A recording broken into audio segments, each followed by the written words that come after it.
मंदाकिनी और वृंदा के जाने के बाद बाबा की वो आत्मा फिर से वहां आ जाती है। तुम अब तक गई नहीं? मैं तो कब से तुम्हें जाने के लिए कह चुका हूँ। बाबा, मेरे मन में एक सवाल है, वही पूछने के लिए मैं यहाँ रुक गई। कैसा सवाल? बाबा, अभी मैं यहाँ रुकी हुई थी तो मैंने सुना वृंदा और मंदाकिनी आपसे पूछ रहे थे कि उनके तहखाने में कौन गया था। आपको तो सारी सच्चाई पता है, फिर आपने उनसे ये क्यों कहा कि आप पता चलते ही उन्हें सारी बात बताएंगे? सब कुछ इतना आसान नहीं होता। अभी मेरे लिए अनजान बने रहना उन्हें सच बताने से ज्यादा फायदेमंद है। तो बाबा, आप वृंदा की तरफ हैं या अंजलि की तरफ? इतनी जल्दबाजी ठीक नहीं है। सही समय आने पर तुझे भी सब पता चल जाएगा। और हाँ, तू भी एक बात अच्छी तरह से समझ ले। वैसे तो मुझे तेरे किसी सवाल का जवाब देने की जरूरत नहीं है, लेकिन फिर भी अगर तुझे कुछ जानना है तो सीधे मुझसे पूछ लेना। अगर दोबारा इस तरह की छुपकर मुझ पर नजर रखने की कोशिश की तो कहीं मैं तुझे ही दंड न दे दूं। मुझे माफ कर दो बाबा, फिर मुझसे ऐसी गलती नहीं होगी। वही तेरे लिए अच्छा होगा, क्योंकि तीसरी गलती करने के लिए तू नहीं होगी। अब जा और मेरा काम पूरा कर। आत्मा फिर से खुद को काले धुएं में बदलकर वहां से गायब हो जाती है। लगता है मेरा काम जल्दी ही पूरा हो जाएगा। अंजलि अपने कमरे में बैठी अपने ख्यालों में खोई हुई थी। तभी खिड़की के बाहर से एक चिड़िया की आवाज आती है और अंजलि अपने ख्यालों से बाहर आ जाती है। अरे, रात के 2 बज गए हैं। मैं कब से यहाँ अकेली बैठी हूँ। सच में यहाँ आने से पहले जिंदगी कितनी आसान थी। उन दिनों को याद करते हुए टाइम का पता ही नहीं चला। पता नहीं मेरा भाई कैसा होगा, वो भी मुझे बहुत मिस कर रहा होगा। जल्दी ही यहाँ का काम पूरा करके मैं उसके पास जाऊंगी। अगर अभी मैं उसके पास गई तो उसकी लाइफ भी खतरे में पड़ जाएगी। अंजलि पानी पीने के लिए टेबल से बोतल उठाती है। ये क्या, पानी भी खत्म हो गया है। अब मुझे नीचे किचन से पानी लाना पड़ेगा। अंजलि अपने रूम का दरवाजा खोलती है और सीढ़ियों से नीचे किचन की तरफ जाने लगती है। जैसे ही अंजलि पानी भर के वापस आने के लिए पलटती है, उसे एक आदमी दरवाजे की तरफ जाता हुआ दिखता है। उसने ब्लैक कलर की हुडी पहनी थी और उसका सिर ढका हुआ था। वो चुपके से चोरों की तरह दबे पांव बाहर जा रहा था। कौन है वहाँ? देव, क्या तुम हो? तुम कहीं जा रहे हो क्या? जैसे ही वो आदमी अंजलि की आवाज सुनता है, वो तेजी से दरवाजा खोलकर वहां से भागने लगता है। ये क्या? ये तो कोई और है। मुझे इसके पीछे जाकर देखना चाहिए।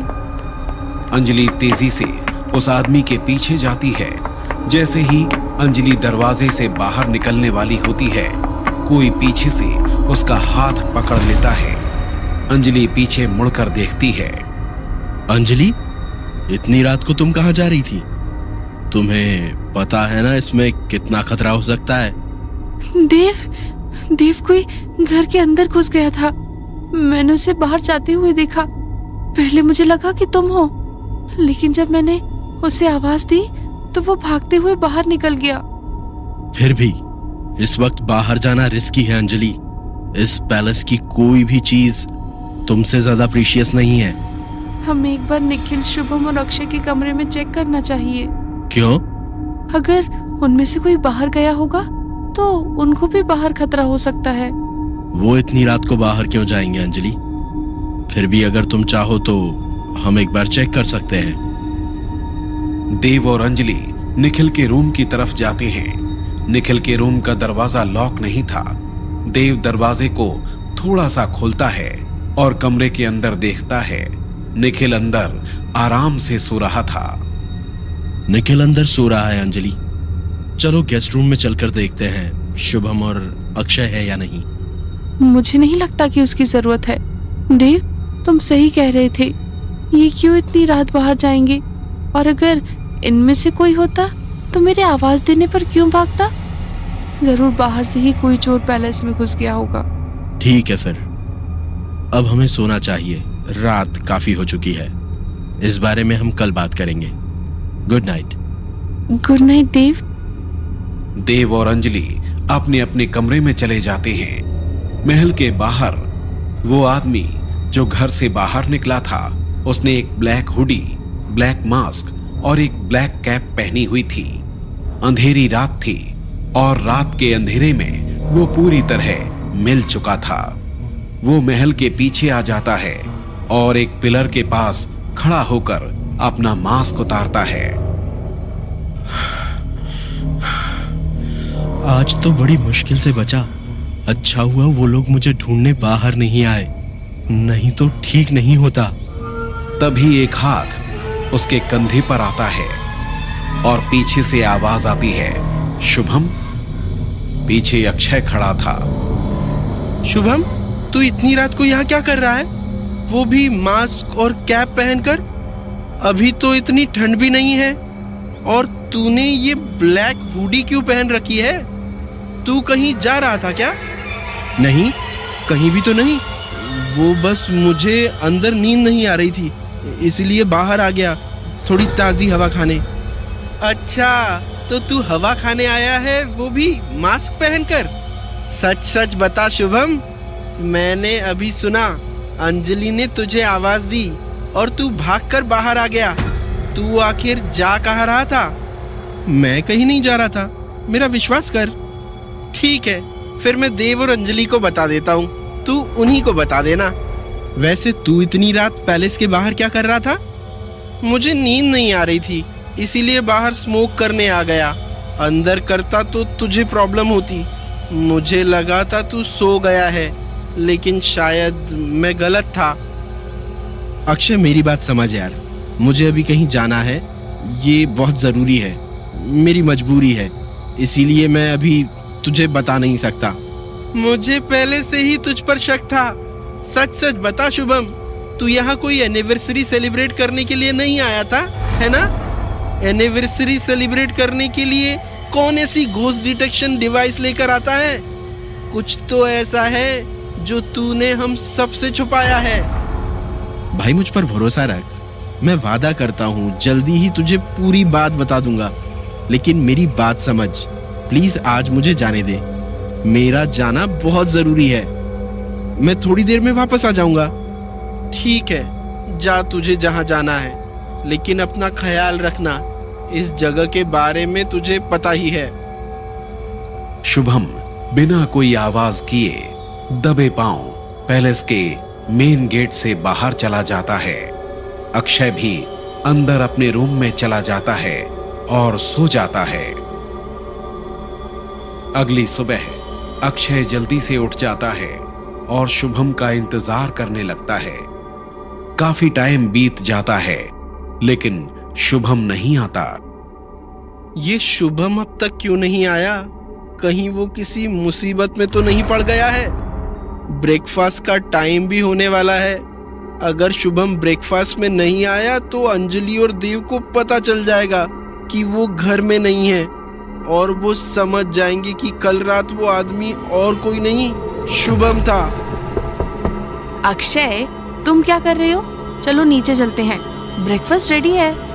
हाँ, तुम चलो, मैं थोड़ी देर में आता हूँ। अब चलो भी, देव, अंजलि और शुभम हमारा वेट कर रहे हैं। क्या शुभम नीचे हमारा वेट कर रहा है? और क्या, तुम क्या सबको अपनी तरह लेट लतीफ समझते हो? चलो हम भी चलते हैं। अक्षय और शिल्पा ब्रेकफास्ट के लिए डाइनिंग हॉल की तरफ बढ़ते हैं। आओ अक्षय, बैठो। आज रेडी होने में काफी देर लगा दी। हाँ, आज थोड़ी देर से उठा। शुभम के कपड़े बदले हुए थे और वो पूरी तरह फ्रेश लग रहा था।